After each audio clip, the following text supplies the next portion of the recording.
Hello everyone, my name is Kashish Mittal. Then हमने human disease की 3 classes आपकी हो चुकी हैं। अब नेक्स्ट पार्ट में हम फंगल डिजीज़ पढ़ेंगे। लास्ट क्लासेस में आपको बैक्टीरियल डिजीज़ और वायरल डिजीज़ेज ये सब बता दिए। उसका पैथोजेंस जो रिलेटेड जो डिजीज़ है, उनकी कुछ डिजीज़ जो बची हैं, जैसे कि फंगल डिजीज़ेज हैं, वर्म डिजीज़ेज हैं, प्रोटोजोअल डिजीज़ हैं, उनको हम कंप्लीट करेंगे। तो एक तरीके से आपका जो इन्फेक्टियस जो डिजीज़ है, जो इन्फेक्टेड डिजीज़ में जो पैथोजन से रिलेटेड जो डिजीज़ है, वो आपकी इस क्लास में आपकी एक तरीके से पूरी कंप्लीट हो जाएंगी। हम वैक्सीन वगैरह थोड़े बहुत इम्यूनिटी के बारे में भी इस पे बताएंगे। तो एक तरीके से आपका हाफ पार्ट ह्यूमन डिजीज़ का कंप्लीट हो जाएगा।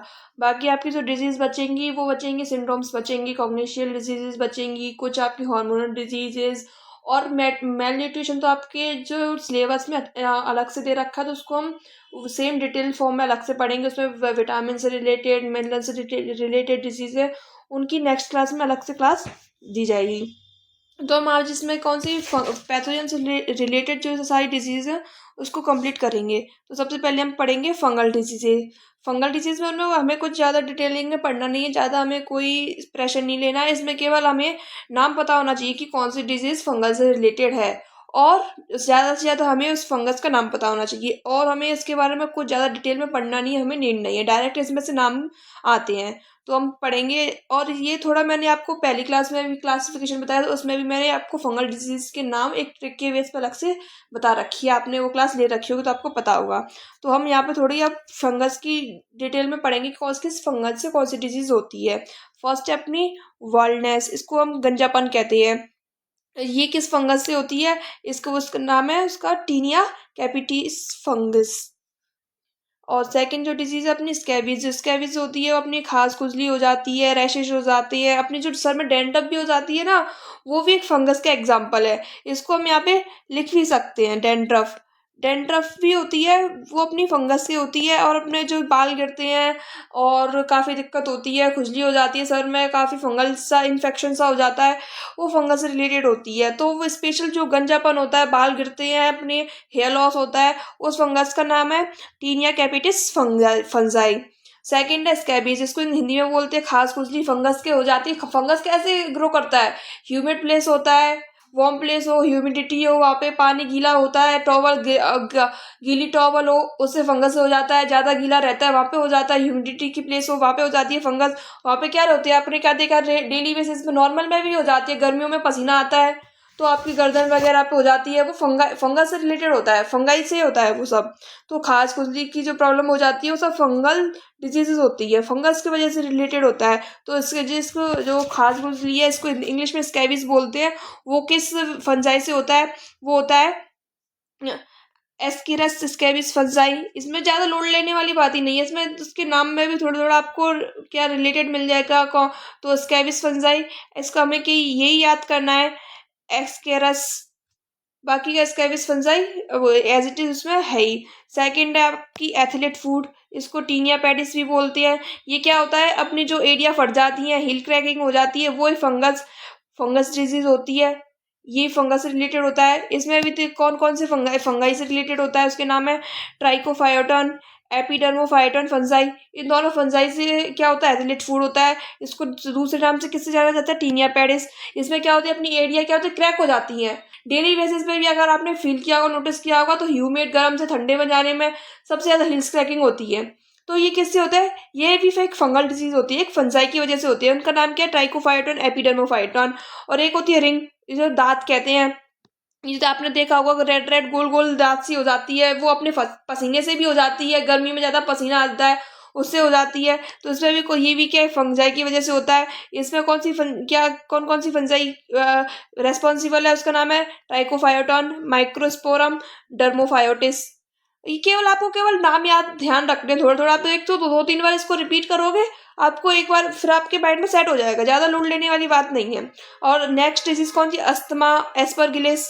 ये भी एक फंजाई से रिलेटेड होती है। इसमें कौन सी फंजाई रेस्पॉन्सिबल है? अपनी एस्परजिलिस फ्यूमिगेटस। ये एक इन्फेक्टियस डिजीज है, इन्फेक्टियस डिजीज है। तो फंगस जो डिजीज होती है वो तो नॉर्मली अपनी इन्फेक्टियस डिजीज है। जैसे रिंग हो गया, आपको आपने हैंडशेक किया, किसी को हो रहा है इन्फेक्शन, तो आपको टच होने से भी फंगाई एक दूसरे से फैल जाती है। तो ये वही है, अस्थमा भी क्या है, एक दूसरे के कंट्रोल वो तो टच में भी है, कोई कांटेक्ट में भी पास ही बैठेंगे तो फंगल आपके इन्फेक्शन हो सकता है, चांसेस रहते हैं।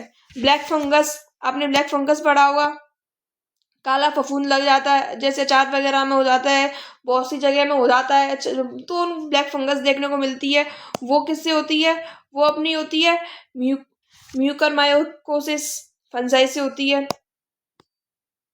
ये भी क्या, ये अपनी क्या करती है, जो म्यूकस जो मेम्ब्रेन तो होती है, जैसे नोज वगैरह म्यूकस मेम्ब्रेन पाई जाती है, काफी जो ऑर्गन्स होते हैं वहाँ पे अपनी बॉडी में म्यूकस मेम्ब्रेन पाई जाती है। उसमें क्या होता है, अपने पॉल्यूटेड जो पार्टिकल्स होते हैं उसमें ट्रैप हो जाते हैं, उसमें क्या कर देती है, इन्फेक्शन कर देती है, वहाँ पे अपनी ब्लैक फंगस हो जाती है। तो ये किसकी वजह से होती है? फंगाई की वजह से होती है। उस फंगाई का नाम याद होना चाहिए, उसका फंगाई का क्या नाम क्या है?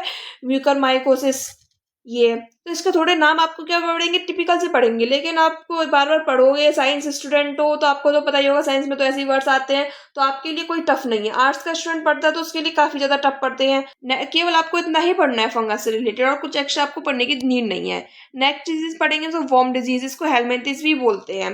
अब उसमें फर्स्ट डिजीज कौन सी पढ़ेंगे? फ्लेरिस या फिर एलिफेंटिस, इसको हिंदी में बोलते हैं हाथी पांव रोग। इसमें क्या हो जाता है, ये जो वॉर्म होती है, जो अपनी बॉडी में इसका इन्फेक्शन होता है, तो अपने जो एक पैर है ना काफी सूज जाता है, बहुत लाइक का, मतलब एलिफेंट की तरह ही, मतलब पूरा, इसी वजह से इसको एलिफेंटिस नाम दे रखा है। पूरा जेनाइटल एरिया वगैरह एक पाव पूरा आपका इतना सूज जाता है कि आप मतलब अनबियरेबल। तो ये किससे होता है? ये अपना होता है वॉर्म डिजीज है, जो हेलमिंथिस डिजीज है, किस वॉर्म से होती है वो हमें पता होना चाहिए। उसका नाम है व्यूकेरिया ब्रोंकोफिटाई। ये मोस्ट इम्पोर्टेंट है, इनकी जो क्या याद करना, पैथोजेंस याद करना। इसको आप क्यों, एक ही इलाज है, इसमें कोई ट्रिकलिंग कुछ भी नहीं, आप इसको बार बार पढ़ोगे, आप इसको एक बार क्या हो जाएगा, स्टेब्लिश होता जाएगा। इसका वेक्टर पता होना चाहिए, मतलब एक तो पैथोजन कौन सा है इसका, वॉर्म और हेलमिंथिस। आपको लास्ट क्लास में मैंने बता दिया था कि हमें पैथोजन के बारे में पता होना चाहिए, उनके कैरेक्टर के बारे में पता होना चाहिए, वेक्टर के बारे में पता होना चाहिए, टेस्ट के बारे में पता होना चाहिए, जो डिजीज के बारे में बताया जा रहा है उनसे रिलेटेड आपके क्वेश्चन आते हैं। जो एलिफेंटिस डिजीज है, फ्लेरिसिस डिजीज है, किससे थ्रू फैलता है?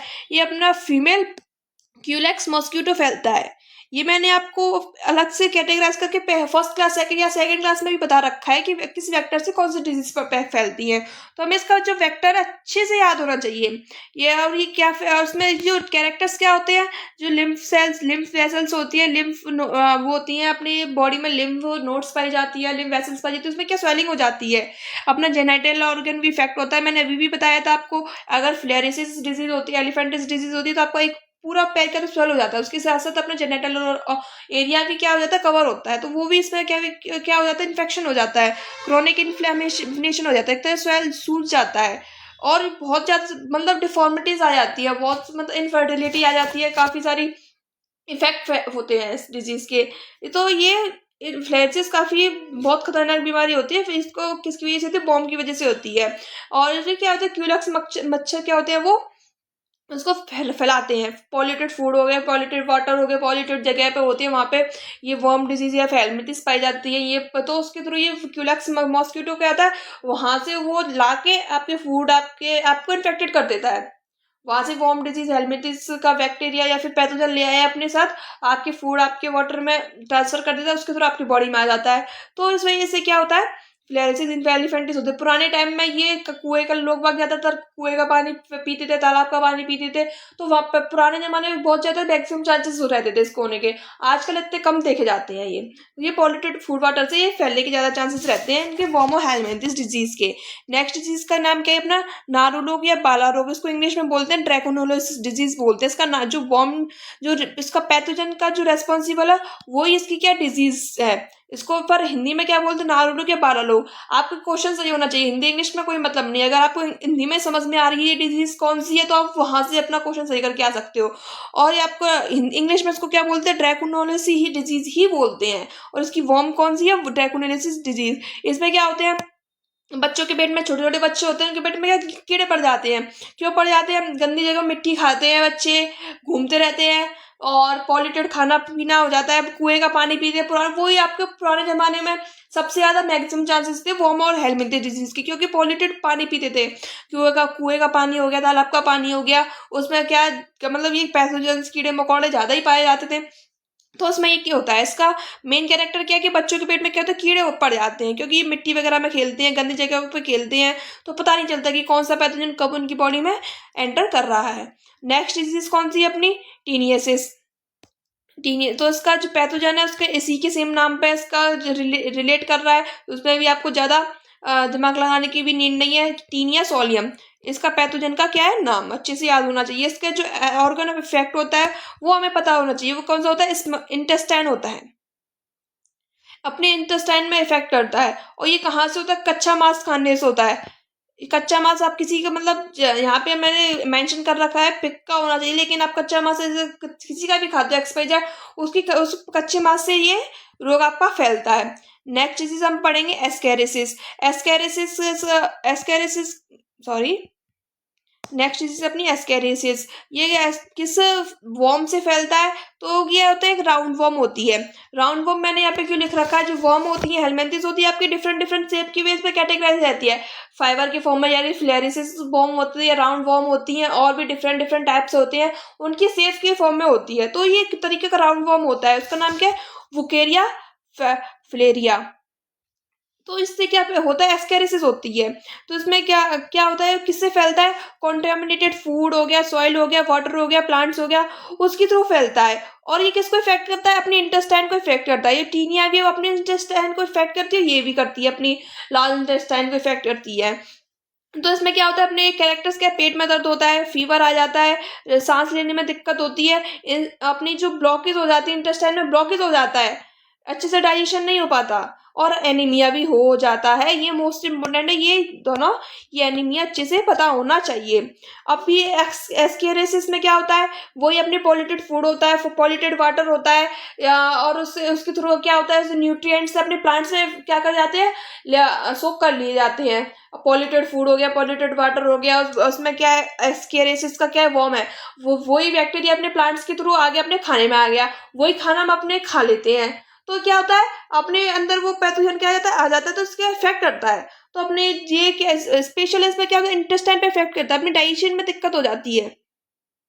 तो ये क्या होता है अपना एस्केरिस हो गया। नेक्स्ट डिजीज कौन सी है अपनी, एंटीरियोवायसिस, इसको हिंदी में बोलते हैं चूना रोग।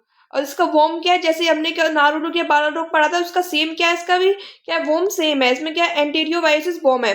तो हमें केवल इसका नाम पता होना चाहिए, किस पैथोजन से होता है वो पता होना चाहिए। और आपका जो स्पेसिफिक जो पैथोजन का नाम है, इसमें कोई ऐसा हाई वो नहीं है, इसके सेम एज रिलेटेड करता है। और इसमें इफेक्ट क्या होता है, अपना चाइल्ड का जो एनएस एरिया वो क्या हो जाता है, इफेक्ट हो जाता है। बच्चे का एनएस एरिया वो सबसे ज्यादा इफेक्ट होता है। ये अपनी कंप्लीट कौन सी होगी, वर्म और हेलमिंथिस, फंगस डिजीज और वर्म और हेलमिंथिस डिजीज में मोस्ट इंपोर्टेंट आपको नाम पता होना चाहिए कि वर्म और हेलमिंथिस डिजीज की कौन कौन सी डिजीज है, जैसे फिलेरिस एलिफेंटिस, नारू रोग या ड्रैकोनेलिस, टेनियसिस, एस्केरिस, एंटेरियोवायसिस, इनके नाम पता होना चाहिए, वर्म और हेलमिंथिस डिजीज है। और इनका क्या पता होना चाहिए, जिसमें इफेक्ट ऑर्गन दे रखा तो इफेक्ट ऑर्गन से पता होना चाहिए, और इसके जो स्पेसिफिक जो पैथोजन का नाम है वो पता होना चाहिए। मैक्सिमम ये जो डिजीज है अपने गंदे पानी से, गंदे खाने से, पॉल्यूटेड और प्लांट से, कुएं वगैरह का इन्हीं से फैलते हैं सारी डिजीज, मैक्सिमम चांसेस के यही होते हैं। और फंगस डिजीज अपनी कांटेक्ट में आने से इजीली ट्रांसफर होती है, तो इसमें कोई रिलेटेड अपना एक्स्ट्रा याद करने की नीड नहीं है। डेंड्रफ भी ये क्या है, फंगल डिजीज है, आपको पूछ लिया जाए तो आपको अच्छे से पता होना चाहिए। ये आपकी दो डिजीज आपकी क्या हो गए, पैथोजन की कंप्लीट हो गए। नेक्स्ट हम कौन सी डिजीज पढ़ेंगे, प्रोटोजोअल डिजीज। प्रोटोजोअल डिजीज में अपना पहला डिजीज कौन सा पढ़ेंगे, पैचेस, या इसको बोलते हैं अमीबियासिस। पैचेस और एमीबियासिस। तो उसका क्या, प्रोटोजोआ का नाम क्या है, एंटमीबा स्टोलेटिका। ये आपके एनसीईआरटी में बहुत अच्छे से मेंशन है, तो आपको भी ये पता होना चाहिए। आपके एनसीईआरटी में कौन सी डिजीज, ये वाली डिजीज फ्लेरिसिस एलिफेंटिस 12th के एनसीईआरटी में बहुत अच्छे से दे रखा है, और एस्केरिस बहुत अच्छे से दे रखा है। तो इनको अच्छे से आपको अगर एनसीईआरटी से एग्जाम दिया तो यानी कि मैक्सिमम चांसेस है। नेक्स्ट इसमें क्या है, अमीबियासिस। तो एंटमीबा हिस्टोलिटिका से फैलता है। और ये क्या होता है, अमीबिक डिजेंट्री होती है। तो इसमें कैरेक्टर्स क्या हैं, तो अपने पेट में दर्द होता है, डायरिया हो जाता है, क्रैम्प्स होते हैं, और जो उसमें जो अपना स्टूल जो वेस्ट मटेरियल होता है उसमें क्या होता है, एक्सेसिव म्यूकस होता है, ब्लड क्लॉट्स होते हैं पास आउट बॉडी से, तो ये काफ़ी डेंजर बीमारी है जो अमीबिक डिसेंट्री कहते हैं इसको, दूसरे नाम से जाना जाता है, ये भी हमें पता होना चाहिए। इसके कैरेक्टर मोस्ट इंपोर्टेंट है। इसका सबसे मोस्ट इंपोर्टेंट कैरेक्टर क्या है, अपने जो वेस्ट मटेरियल स्टूल बॉडी से पास आउट होता है उसमें क्या होता है, ब्लड क्लॉट्स आते हैं, म्यूकस, एक्सेसिव म्यूकस क्या होता है, ट्रांसफर होता है, पेट में दर्द होता है, डायरिया हो जाता है, क्रैम्प्स होते हैं। ये भी किससे फैलता है, अपना पॉल्यूटेड फूड और वाटर से फैलता है। और अपने ये किसको इफेक्ट करता है, लार्ज इंटेस्टाइन को इफेक्ट करता है। ये इसका पूरा data complete as it is आपको याद होना चाहिए कि इस पूरा एनसीईआरटी से ही लिया गया है, एनसीईआरटी में एज इट इज मेंशन है। जैसे कि जो एलिफेंटिस क्या डिजीज है वो अपना कौन फैला था, फीमेल क्यूलेक्स मॉस्किटो फैला रहा था। तो ये एक तरीका क्या है, वेक्टर है। लेकिन ये जो हो रहा है ये इसमें क्या है, एक मैकेनिकल कैरियर है। ये वेक्टर और कैरियर में बहुत बड़ा डिफरेंस होता है, ये आपको अच्छे से हाईलाइटेड होना चाहिए, अच्छे से पता होना चाहिए। इसका मैकेनिकल कैरियर क्या है, हाउस फ्लाइज, जो घर में मक्खियां होती है, हाउस फ्लाइज होती हैं, उससे फैलता है।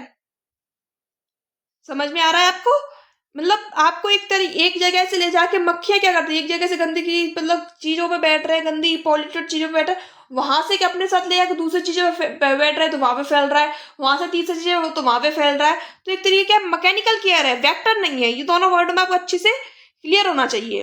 तो ये आपको क्या हो गया, अमीबियासिस डिजीज कंप्लीट हो गई, आपको अच्छे से याद होना चाहिए, एज इट इज आपको याद होना चाहिए। आपको मोस्ट इंपोर्टेंट क्या याद रखनी है, इसमें क्या वेक्टर नहीं है, ये मैकेनिकल कैरियर है। आपको यहाँ से ये पूछा जा सकता है, इसी में आपको इसी डिजीज में ही आपको पढ़ने के लिए मिलेगा। आगे नेक्स्ट आगे की जो पहले डिजीज पढ़ रखे हैं आपने, ये चीज कहीं नहीं पढ़ी होगी, और नेक्स्ट अभी आगे पढ़ोगे उसमें भी कहीं नहीं पढ़ोगे। तो आपको यहाँ से ये पता होना चाहिए।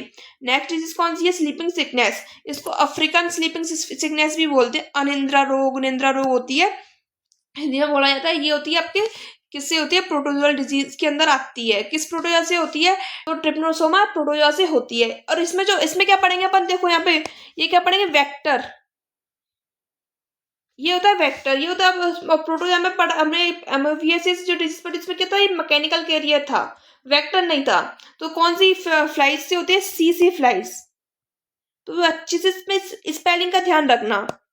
इसमें क्या है, सी फ्लाइज होती है, सी नाम की जो मक्खी होती है वो उसका क्या होता है, वेक्टर होती है। और अपना कौन सा ऑर्गन इफेक्ट होता है, अपना ब्रेन इफेक्ट होता है। ये आपको अच्छे से ध्यान रखना है। जो स्लीपिंग सिकनेस होते हैं इसको दूसरे नाम से किससे जाना जाता है, अपना अफ्रीकन स्लीपिंग सिकनेस भी से नाम से भी जाना सकता है। एक तरीका क्या है, प्रोटोजोअल डिजीज है, ट्रिप्नोसोमा प्रोटोजोआ से होता है। इसमें जो वेक्टर होता है वो क्या होता है, सी फ्लाइज होता है। और जो मैकेनिकल केयर केवल कैरियर जो पढ़ोगे आप अमीबियसिस में पढ़ोगे, आप अच्छे से क्लियर रखना है यहाँ पे। और अपना ऑर्गन कौन सा इफेक्ट होता है, अपना ब्रेन इफेक्ट होता है। आप अपने नोट्स भी बनाओ तो अच्छे से मेंशन करके हाईलाइट करके ये चीज लिखना, ठीक है। नेक्स्ट हम डिजीज क्या पढ़ेंगे, ये नेक्स्ट डिजीज अपन क्या पढ़ेंगे, काला आजार। इसको क्या कौन सी बीमारी से होती है, कौन इसका क्या लीसमेनिया प्रोटोजोआ से ये फैलता है,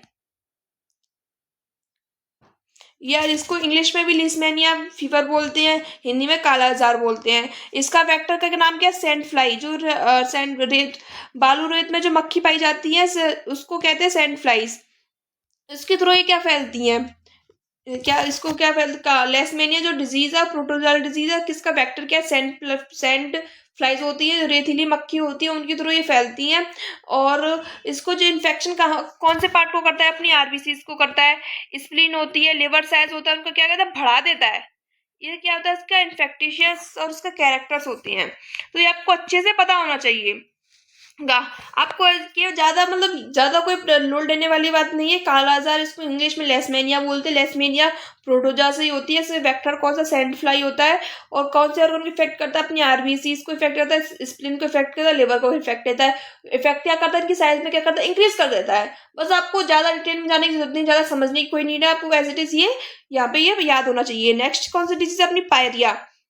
पायरिया किस, ये भी क्या एक प्रोटोजोअल डिजीज है, किससे होता है, एंटमीबा फंजाइविलाई से ये होता है।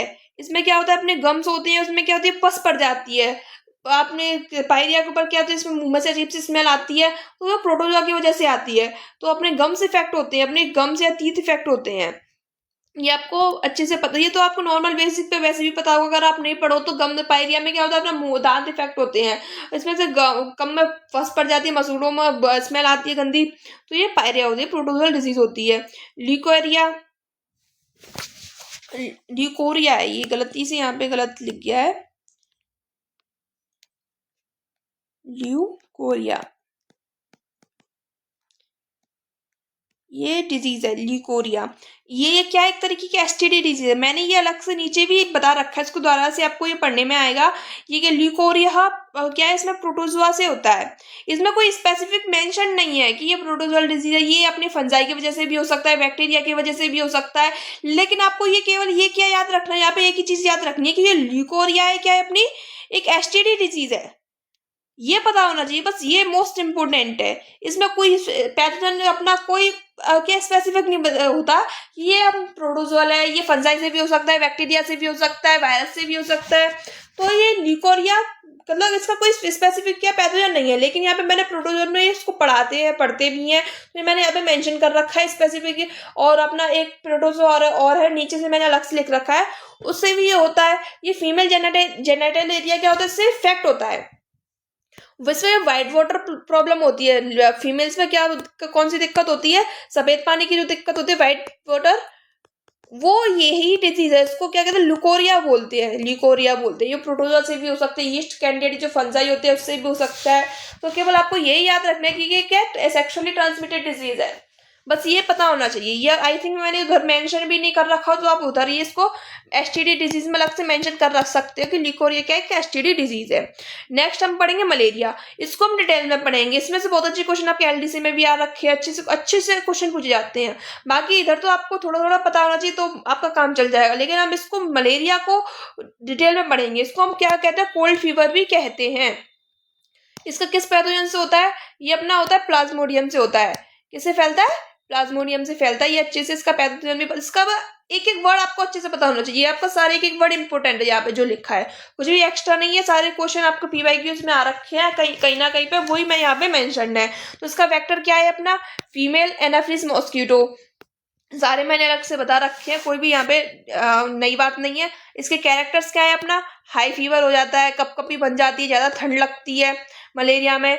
उसका टेस्ट का नाम क्या है, रैपिड टेस्ट हम करते हैं मलेरिया को पहचानने के लिए। मेडिसिन क्या है अपनी, सिनकोना जो छाल होती है उससे उसकी दवाई बनाई जाती है, उसको दिया जाता है इस मलेरिया में, तो वही सिनकोना, इसको कुनैन भी बोलते हैं। क्लोरोक्विनिन भी आता है, प्राइमाक्विनिन भी आता है। ये इनकी क्या है डिजीज क्या मेडिसिन है। मेन हमको कौन सी याद रखनी है, मेन हमको याद रखनी है सिनकोना।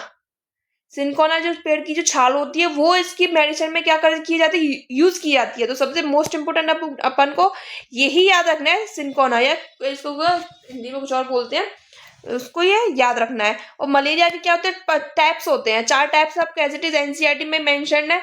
4 प्रकार के मलेरिया के फॉर्म होते हैं, मतलब मलेरिया की जो पैथोजन होता है प्लाज्मोडियम, उसके 4 प्रकार होते हैं, चारों ही मलेरिया के रेस्पॉन्सिबल होते हैं। अलग टाइप का मलेरिया होता है। पहला है अपना प्लाज्मोडियम वाइवेक्स, दूसरा है प्लाज्मोडियम मलेरिया, थर्ड है अपना प्लाज्मोडियम ओवल, और फोर्थ है प्लाज्मोडियम फैल्सीफेरम। अब इसमें चारों से क्या है, मलेरिया का रेस्पॉन्सिबल है, लेकिन जो वाइवेक्स है उसमें काफी सिंपल टाइप का मलेरिया होता है, काफी सिंपल होता है। और जो प्लाज्मोडियम मलेरिया होता है काफी कॉमन अपना नॉर्मल में पाया जाता है। मलेरिया किसी ना किसी को होता रहता है, वो होता है अपना कॉमनली कौन सा होता है, प्लाज्मोडियम मलेरिया। लेकिन सबसे डेंजरस, सबसे कॉम्प्लिकेट, सबसे मतलब बहुत दिक्कत देने वाला जो मलेरिया होता है वो किस पैथोजन से होता है, प्लाज्मोडियम फैल्सीफेरम। तो आपको ये पता होना चाहिए कि सिंपल किसकी वजह से होता है, कॉमनली हमने मलेरिया का कौन सा पैथोजन के क्या कौन से टाइप से होता है, और सबसे हार्ड, सबसे डेंजर, सबसे खतरनाक कौन सी किससे होता है, वो फैल्सीफेरम से होता है। तो अपने ये किसको इफेक्ट करते हैं, अपनी जो आरबीसीज को इफेक्ट करते हैं, लिवर को इफेक्ट करते हैं, स्प्लीन को इफेक्ट करते हैं। क्या इफेक्ट होता है इनका, इनके साइज में क्या कर देते हैं, इंक्रीज कर देते हैं। आरबीसी साइज बढ़ जाएंगे, लिवर की साइज बढ़ जाएगा, स्प्लीन की साइज बढ़ जाएगा, तो ये इसको इफेक्ट करते हैं। और ये इसको कंट्रोल किससे कर सकते हैं, कंट्रोल हम किससे कर सकते हैं, अभी फैलता क्या है अपने वही अपने as it is polluted food water होता है, क्या मॉस्किटो का मतलब सॉरी इसका वेक्टर क्या फीमेल एनाफिलिस वेक्टर है, तो ये इससे फैलता है। तो इसको हम कंट्रोल करने के लिए क्या करते हैं, जो पानी में जो गैम्बूसिया जो फिश आपने सुना होगा, अगर आपने एनसीईआरटी पढ़ी है तो उसमें काफी जगह गैम्बूसिया फिश का नाम रिपीटेड आता है, काफी मतलब इकोनॉमिकली वैसे भी क्या इसका इम्पोर्टेंस है, और अपने इधर भी इम्पोर्टेंस है। तो ये क्या करती है, इसको अपने पॉन्ड में छोड़ देते हैं, यहाँ पे जो ग्रो करता है इसका वेक्टर का जो लार्वा ग्रो करता है या फिर फीमेल एनाफिलिस मॉस्किटो ग्रो करता है, उधर उसको छोड़ देता है, तो गैम्बोसिफिस क्या करती है, इसके लार्वा को खा जाती है। तो इससे क्या होता है, वेक्टर का जब वो उन्हीं का जो वेक्टर है उन्हीं को खा जाएगी, वही नहीं रहेगा तो मलेरिया कैसे फैलेगा। तो ये गैम्बोसिया फिश होती है, काफी हेल्पफुल रहती है, कंट्रोल के लिए काफी यूज किया जाता है। तो इसको क्या है, गैम्बोसिया फिश काफी एंशिएंट में ये वर्ड आपका मेंशन है, तो आपको अच्छे से पता होना चाहिए। नेक्स्ट हम पढ़ेंगे लाइफ साइकिल ऑफ प्लाज्मोडियम। जो पैथोजन पढ़ा था मलेरिया का, जो हमने पैथोजन पढ़ा था क्या है, प्लाज्मोडियम। इसकी लाइफ साइकिल अपनी इससे 2 होस्ट में कंप्लीट होती है।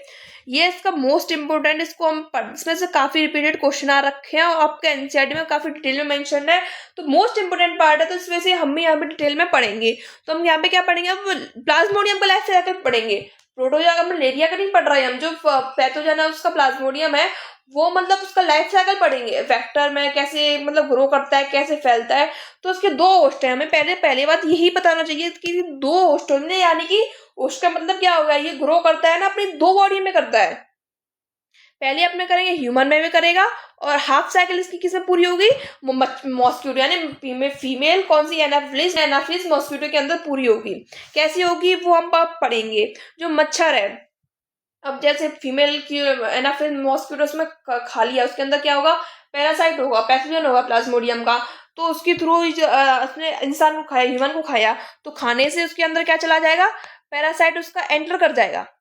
प्लाज्मोडियम पैरासाइट उसके अंदर क्या कर जाएगा, एंटर कर जाएगा। तो उसका सबसे पहले काम क्या होता है, मतलब ह्यूमन के अंदर खाया तो सबसे पहले वो ह्यूमन के क्या करता है, अपने लिवर को इफेक्ट करता है। खाया मच्छर ने, उसके थ्रू जो पैरासाइट है प्लाज्मोडियम को बॉडी में एंटर कर गया, तो सबसे पहले वो पैरासाइट है वो किसको जाके इफेक्ट करता है, अपनी लिवर को इफेक्ट करता है। पे करेक्ट कर लेना। तो ये सबसे पहले क्या करता है, अपने लिवर को इफेक्ट करता है, और किस फॉर्म में इफेक्ट करता है ये भी पता होना चाहिए। ये कहते हैं स्पोरोजेट के फॉर्म में इफेक्ट करता है।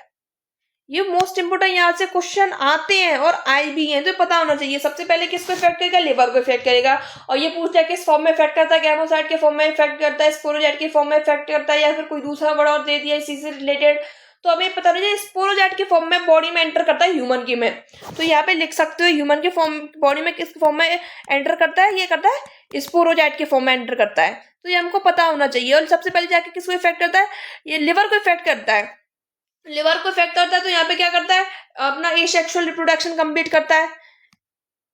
तो सेक्सुअल रिप्रोडक्शन कंप्लीट करता है तो क्या करता है, जो आरबीसीज होती हैं, लिवर की आरबीसीज होती हैं, वो उनको क्या करता है, रप्चर कर जाता है, लिवर को रप्चर कर जाता है, जिसकी वजह से वो क्या करता है, स्पोरोजेट अपने फॉर्म करके सेक्सुअल रिप्रोडक्शन, बहुत सारे स्पोरोजेट वहां से क्या होता है, रिलीज होकर अपने क्या पे आ जाते हैं, ब्लड में आ जाते हैं, आरबीसीज में आ जाती है। तो आरबी सबसे फिर उसके बाद क्या होता है, आरबीसीज की अपनी क्या रप्चर हो जाती है, तो वहां से भी क्या जाती है, वो रिलीज हो जाती है।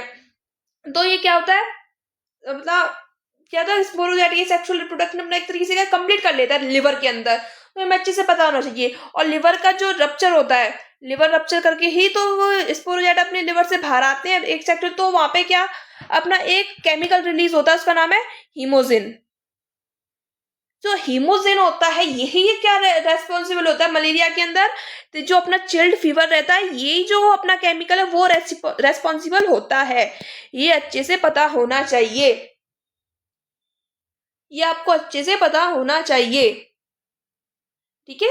मतलब अपने क्या हो गया, जब अपने खाया, मतलब स्पोरोजेट तो किसके अंदर बनता है, स्पोरिया में स्पोरोजेट मॉस्किटो के अंदर फॉर्म होता है, मतलब मॉस्किटो के अंदर प्रेजेंट होता है। तो आपको कॉमन सी बात है कि मॉस्किटो के अंदर आपको इसका क्या है, स्पोरोजेट फॉर्म होता होगा, तभी तो किसके अंदर जाएगा, किसके अंदर जाएगा, अपने ह्यूमन के अंदर जाएगा। अगर वो मच्छर उसको काटेगा, तो उसने काटा, मच्छर ने ह्यूमन को काटा, तो उसके अंदर स्पोरोजेट के फॉर्म में क्या एंटर कर गया, पैरासाइट एंटर कर गया।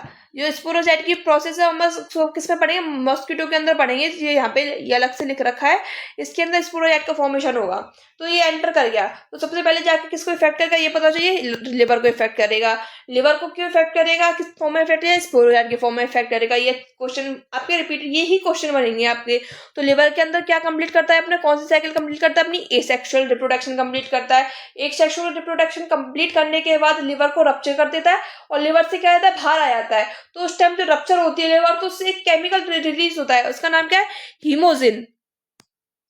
हीमोजिन नाम है, इसी टाइम पे जो हीमोजेनस का रिलीज होता है, इसी टाइम पे यही जो केमिकल है वही रेस्पॉन्सिबल होता है कि ह्यूमन को क्या होता है, चिल्ड फीवर होता है, बाकी की जो भी सिम्टम्स हैं वो होते हैं, जो हीमोजेन की वजह से होता है। तो ये क्या होता है, फिर लिवर से रिलीज होकर अपने आरबीसीज के अंदर आ जाता है। तो वहां पे अपना ये पूरा क्या प्रोसेस रिप्रोडक्शन कंप्लीट करता है, सेक्सुअल स्टेज आ जाती है आरबीसीज के अंदर। तो यहाँ पे क्या बना लेता है, अपना गैमोसाइट बना के अपना क्या करता है, अपनी साइकिल कंप्लीट करता है, हाफ साइकिल। समझ रहे हो आप बात को? एसेक्सुअल रिप्रोडक्शन लिवर के अंदर कंप्लीट करता है, हीमोजेन रिलीज होता है, फिर से रप्चर होकर अपनी कहाँ पे आ जाता है, आरबीसीज के अंदर आ जाता है। आरबीसीज के अंदर आने के बाद क्या बना देता है, गैमोसाइट बना देता है। ये क्या होती है इसकी गैमोसाइट, इसकी सेक्सुअल स्टेज होती है किसकी, प्लाज्मोडियम पैरासाइट की। तो ये साइकिल किसके अंदर कंप्लीट हो गई, यहाँ तक गैमोसाइट बन गया, इसकी सेक्सुअल स्टेज बन गई आरबीसीज के अंदर। तो ये अपनी ह्यूमस के अंदर कंप्लीट होता है। ये आपको बात समझ में आएगी। फिर इसके बाद क्या होता है, नेक्स्ट इसके बाद ये जो फिर अब मच्छर को इसने फिर से किसी मच्छर ने, नॉन इन्फेक्टेड मॉस्किटो ने, एनाफिलिस ने, उसके अंदर क्या नहीं है, उसका वेक्टर नहीं है, मतलब उसका पैरासाइट नहीं, उसने इसको खा लिया। तो उसके अंदर क्या है, उससे ब्लड की थ्रू, ब्लड ही तो लेता है, खाता तो ब्लड ही तो चूसता है बॉडी से, मच्छर खाता है तो ब्लड के थ्रू क्या ले लेता है, जो गैमोसाइट है, इसका सेक्सुअल स्टेज है, किसकी थ्रू, ब्लड मील के थ्रू मच्छर की बॉडी के अंदर एंटर कर जाता है। किस फॉर्म में करता है, गैमोसाइट में करता है। ये आपको कंफ्यूज होने वाली चीज नहीं है। स्पोरोजाइट के फॉर्म में पैरासाइट तो ह्यूमन के अंदर एंटर करता है, गैमोसाइट के फॉर्म में मॉस्किटो के अंदर करता है। लेकिन जो गैमोसाइट है किसमें बनता है, ह्यूमन की बॉडी में बनता है, और जो स्पोरोसाइट है वो किसमें बनेगा, अपनी मॉस्किटो की बॉडी में बनेगा। केवल ये डिफरेंस है, आपको अच्छे से, बहुत अच्छे से लिख रखा है, बहुत अच्छे से मैंने आपको समझाया भी है, तो कोई भी कंफ्यूजन वाली चीज नहीं, आपको क्लियर होना चाहिए। तो गैमोसाइट इसकी बॉडी में एंटर कर जाता है, तो उसकी अपनी फर्टिलाइजेशन होता है, डेवलपमेंट होता है, कहाँ पे होता है, मच्छर के गट में होता है। ये मॉस्किटो लिखा है यहाँ पे, मॉस्किटो के मतलब मच्छर की गट में होता है, उसका क्या हो जाता है, डेवलपमेंट हो जाता है। तो फिर उसके बाद क्या हो जाती है, मैच्योर की इन्फेक्टिव स्टेज कौन सी है, स्पोरोजाइट।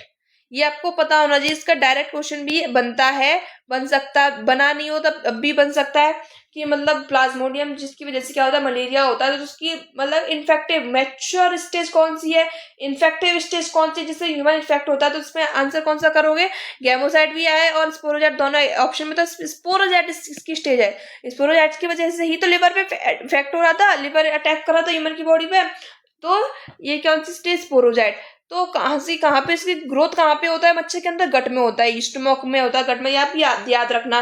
और फिर वहां से मैग्नेट होके अपने स्लेवरी जो ग्लैंड है वहां पे क्या हो जाता है, स्टोर हो जाता है, स्टोर हो जाता है। फिर मच्छर अपने किसको काटता है, ह्यूमन को फिर से काटता है, तो ह्यूमन की बॉडी में फिर ये साइकिल ऐसे ऐसे चलती रहती है। आई होप आपको बहुत अच्छे से क्लियर हो गया, मैंने बहुत अच्छे से बहुत डिटेल में आपको ये समझा दिया है, बहुत कोई कंफ्यूजन वाली चीज नहीं है। डेटा केवल आपको यही याद रखना है, ह्यूमन के अंदर स्पोरोजाइट के फॉर्म में एंटर करता है, मॉस्किटो के अंदर गैमोसाइट में एंटर करता है। स्पोरोजाइट है वो मच्छर के अंदर बनता है, मच्छर के गट में बनता है, और जो गैमोसाइट है वो आरबीसीज में बनता है। एक सेक्सुअल रिप्रोडक्शन मच्छर अपना किसमें पूरा करता है, ह्यूमन की लिवर्स में पूरा करता है। फिर रप्चर होकर हीमोजन केमिकल रिलीज होता है, जिसकी वजह से 3-4 दिन का चिल्ड फीवर रेस्पॉन्सिबल होता है। फिर ये मैग्नेटो के स्लेवरी ग्लैंड में क्या होता है, स्टोर होता है, जिसके थ्रू फिर ह्यूमन में जाता है। फिर ये प्रोसेस लाइफ साइकिल इसकी चलती रहती है। तो इस वजह से 2 स्टोम में अपनी क्या करती है, लाइफ साइकिल कंप्लीट करती है। थोड़ा वो हम क्या पढ़ेंगे, डेटा पढ़ेंगे। जो पैरासाइट का जो मलेरिया की डिस्कवरी किसने की थी, लीवर वन ने की थी। किसने की थी, लेवर वन ने। जो पैरासाइट है प्लाज्मोडियम है मलेरिया का, उसकी डिस्कवरी लीवर वन ने की थी। और जो मलेरिया क्या है, डिजीज है, मलेरिया की डिस्कवरी वो किसने की थी, उसका नाम है रोनाल्ड रॉस ने की थी। दोनों डिफरेंट क्वेश्चन है, अच्छे से पढ़ोगे तो आपके समझ में आएगा। जो मलेरिया डिजीज है उसकी डिस्कवरी तो रोनाल्ड रॉस ने की थी, और जो पैरासाइट है उसकी जैसे प्लाज्मोडियम, उसकी डिस्कवरी की थी लेवर वन ने की थी। और जो मलेरिया डे कब बनाया जाता है, अपना 25 अप्रैल में बनाया जाता है। ये आपको अच्छे से क्लियर होना चाहिए। ये आपकी कौन सी डिजीज कंप्लीट हो गई, मलेरिया हो गई। काफी इंपॉर्टेंट डिजीज है, काफी इजी है, काफी इंटरेस्टिंग है, तो पता होना चाहिए। और ये एक तरीके से आपके 12th के सीईटी 12th के लिए ही नहीं, ह्यूमन डिजीज वाला अब तक भी मैंने जो भी पढ़ाया है, कोई भी एग्जाम में यहाँ पे आपको ये टॉपिक आ रहा है डिजीज वाला, मोर देन सफिशिएंट। इससे ज्यादा आपको कहीं भी कंटेंट नहीं मिलेगा।